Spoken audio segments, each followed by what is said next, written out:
Здравствуйте.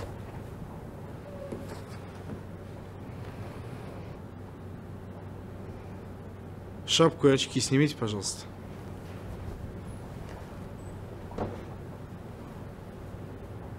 Как вас зовут? Козубаева Айнаш. Как вас зовут? Рустамова Турдаим, Год рождения. 12 июня 2001 года. 1997 года. Зачем в Россию? Работа. Цель приезда в Россию. Работа. Кем работаете? В кафе. Как вас зовут? ФИО полностью. Кабаров Иван Мухтарбекович. Первый раз в России? Да. Фамилия, имя, отчество полностью. Акматалиева Бактыгуль Иманалиевна.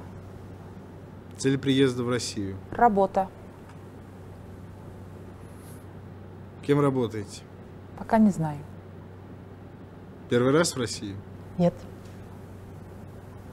Я на отпуске была. На камеру посмотрите.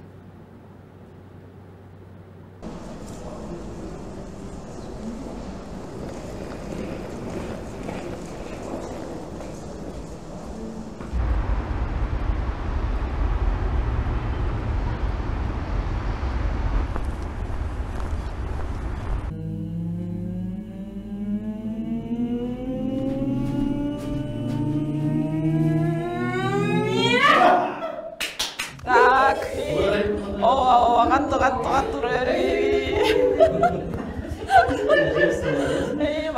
Баштадык.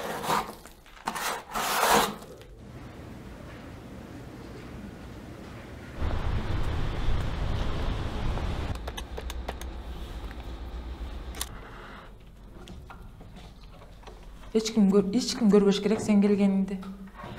Акырын, ойгонуп кетпесин. Қалды, ломка уже. Денең мүші өтат, бар жоқ, так, білесің де, қаяқта апаң қаяқ ақша бектерін білесің, ақырын, так, тет шкафты ач.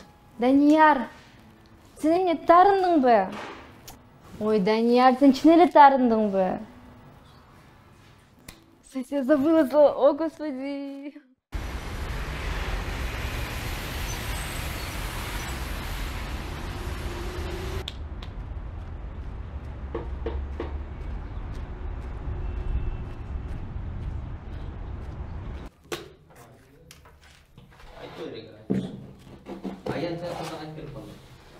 Аян театрға досым арқылы келіп қойған.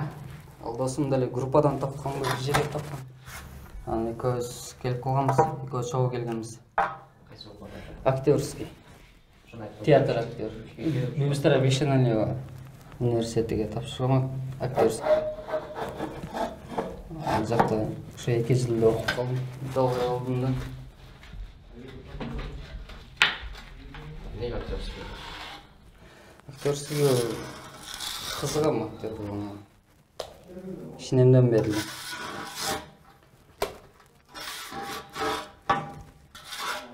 Шандолға тапшырып, бір жағынан ата-енем қарсы болып, анан іштеш керек болып, оқуды қалып қалам оқуға шандып. Қиялымда келешекте күшті актер болғым келеді. Ошоны қалайтын. Мен оюмча театрга өзү кандай десем, как хобби катары баргандар көп. Анан театрдан вообще бирдемсе күтпөйм. Это я как бы өзүм сама я люблю выступать в этом театре. На сцене. Бывает, я иногда очень скучаю по сцене. И театрга барбай калган күнү өзүмчө эле үйдө отуруп алып, если даже ничего не даст, то я бы хотела бы дальше продолжить там выступать, передавать эмоции, видеть, как поддерживают тебя сахнада ойноп атканда элдер. Негізі сен азыр біздің пьесаның ортасынан баштап атабыз да, туурабы? Бирок сен ошол историяны артыңан алып келиш керек да, шлейф деп коет. Ошол артыңда бардык нерсе болгондой болуп, как будто сен ошол жерден кинонун кесип туруп көрсөтүп аткандай болуш керек да.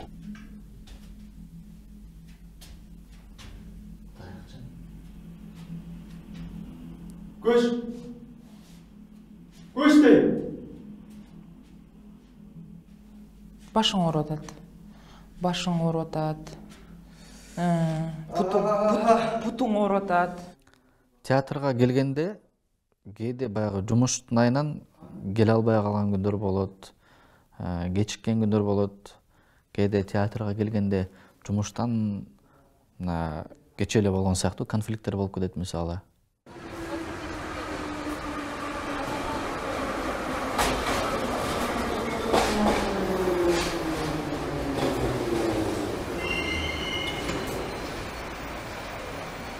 Курьерге киргеніміз себеби график біраз еркенірек. Жұмыштан тышкары театрға, репетицияға барғанда өзім башка жұмыштарым бүтүргөнгө ыңгайлуу да. Анан экинчи кызыктырган жагы бул театрал адамдар менен жолугуп сүйлөшөсүң. Көбүнчө мен алып барган документтер ошо театр, кино актерлорго алып барам да. Анан жанагы белгилүү мен кинодон көрүп жүргөн, теледен көрүп жүргөндөргө барып калсам, жок дегенде келиңиз бир селфи кылып алалы, эстеликке сүрөткө түшүп алалы десем деген ушундай кызык да. Келек. Айманай. Sen үйдүн эң кенжесиң. Sen үйдүн эң кенжеси деп. Атабыздан калган короо жай, бакчагы менен кел тийген үйдү сага таштап кет.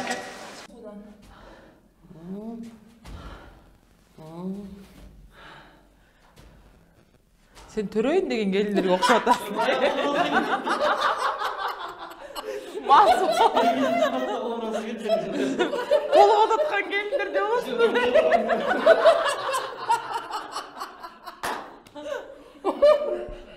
Сага бул роль туура келбейт, э? Ооба.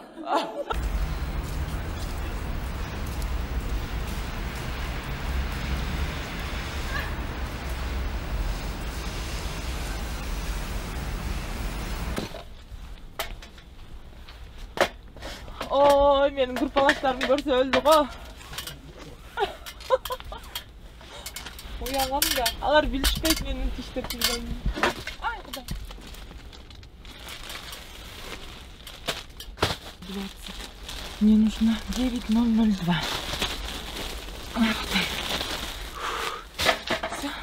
Негизи кыялымда бүт эле кыргыздын этникалык эски эпостарын койгонду жакшы көрөм.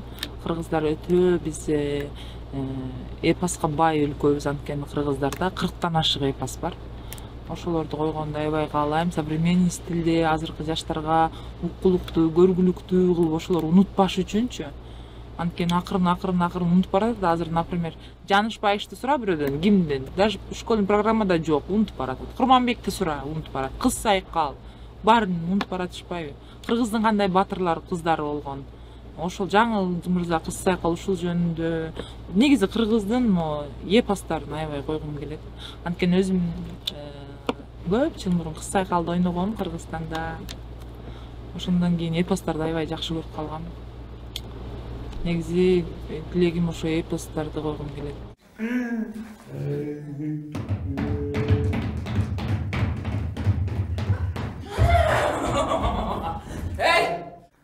Келечекте өзүмдү журналист эле көрөм го. Анткени бул кесипке мындай эч ким түрткү дагы болгон эмес мага.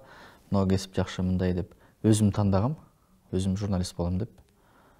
Эми азыр шартка байланыштуу ушундай өлкөдөн сырт жакта жүрөбүз, но буюрса бир алдыңкы жылдары мен сөзсүз түрдө мындай журналист болом деп өзүмө ишенем.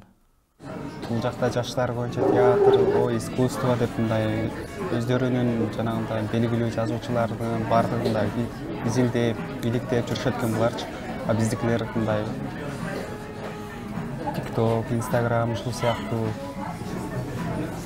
Мисалы биздегилер мисалы Сүймөн Кулчокморов, ошо окшогон эски бир биздин залкар адамдарды көп мындай биле беришпейт жаштардан.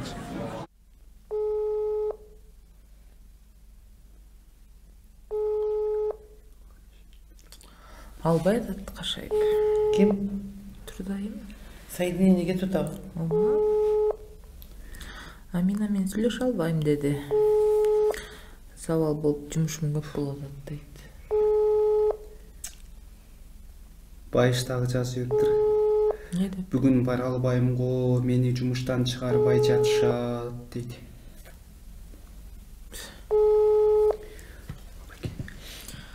Не кылабыз эми, айла жок. Же буларды каттыраак уруша албайбыз. Акча төлөп бере албай аткандан кийин. Же буларды эме кыла албайбыз. Кедабак түлөкөз отуруп кетип калабыз. Ар кандай нерселер болот. Алейкум ассалам. Көңүлдү түшүрбөйбүз, достор деп эле. Дальше баштайбыз анда Али. Давай анда сен менен иштей берели. Станция Октябрьская. Переход на Калужско-Рижскую линию. Здравствуйте. Конверт от Светланы, пожалуйста. Давай. Спасибо, хорошего дня.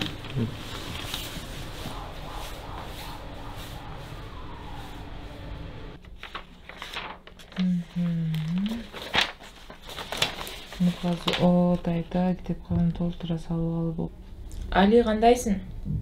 Али жанагы сен Нургазы чуркап чыккан жериндечи? Биринчи сценаны кыскартып таштадым. Ошондо ушу биринчи сценадагы жанагы Орозкул экөөңөрдүн сүйлөшкөн жериңер жаттап эле койсоң болот. Ал жердин кереги деле жок. Экинчи чыккан жеринен, чоң атаң менен жетелеп чыккан жеринен баштап эле жаттап башта, Макулбу? Кандайча ушундай болуп кетти, бирок Кудайданбы, баягы жакшы иш жасасаң Кудайга деле жагасың деген биздин сөз бар эмеспи? Мен оюмча ушул жакшы иш баштаган окшойбуз да, театрды ачып. Потому что театрга өзүнөн өзү эле колдоолор пайда болуп, өзүнөн өзү эле ушул театр жаралып кетти дагы. Мына 5 жыл болду, уже театр бар да, жок эмес да. Ар жылы жок дегенде бир 2 постановка менен, же бир кичинекей бир 20 минутталык сценарий болсо дагы, ошону менен элге чыгарып коебуз. Элдер көрөт, YouTube'дан көрөт, же болбосо дагы бир башка булактардан, соцсет тармактардан көрүп турушат. Акыркы мезгилде ушул котормочулук кесип дагы аябай актуальный болуп кетти да. Эмне себептен? Кылмыштуулуктун кескин көбөйгөндүгүнө байланыштуу.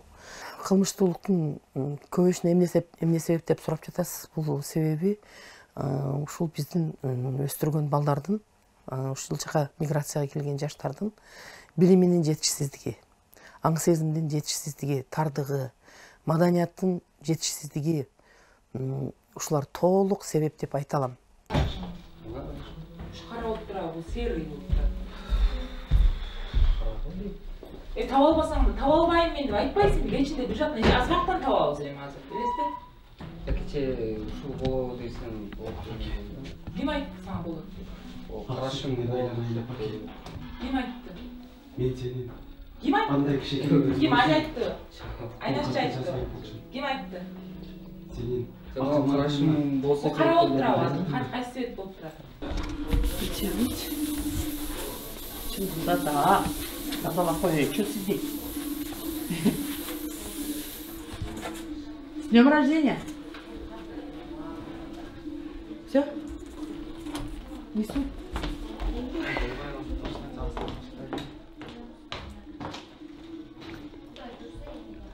Üstü saat çöngелип kaldı. Oğlum, bu benim evimin oğlum. Sen çoğulmasın. Oğlum, çoğulma. Ah benim oğlum. Adın kim senin? Bu ne? Bu benim apamım. Bu benim evimin. Sen çoğulamazsın.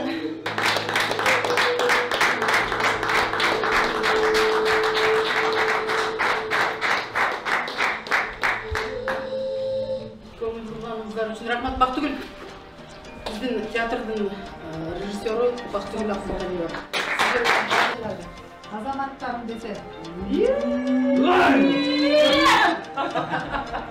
Молодцы. Конечно, кемчилик жок иш болобу. Эми турайын деле жок. Бакпай. Молодец.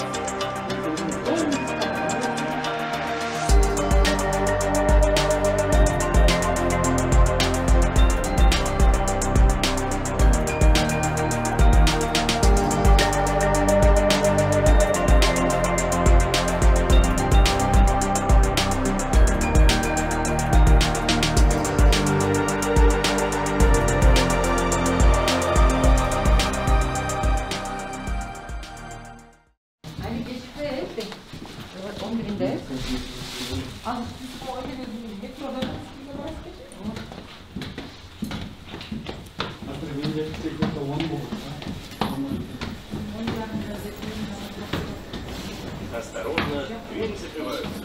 Следующая станция – Волгоградский проспект. The next station is Volgogradский проспект.